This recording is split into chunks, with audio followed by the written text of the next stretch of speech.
Sahni cast के बानी, हम छोट जात बानी तो इतना सतैब, इतना परेशान करब यार। 10 गो नाम हो गई, हर जगह गाना आदमी देता बेचता नहीं, उसे घर द्वार अपन चलता, घर के अकेले आदमी बा। अब बताई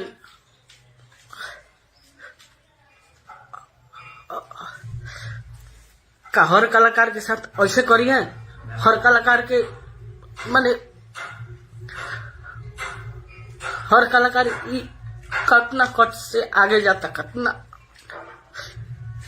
माने कितना थी बेल के आगे बढ़ता, तू करे के इतना टच करबो यार।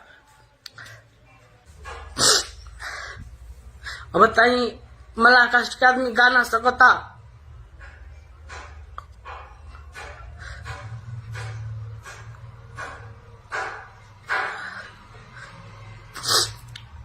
बार बार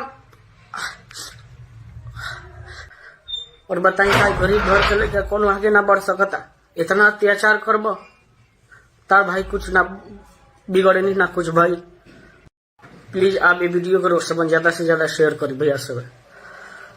कार वो सब यह चाहता नहीं कि हम गाइल छोड़ दी, अगर वो यह सब बात तो बोली आज से छोड़ देता नहीं।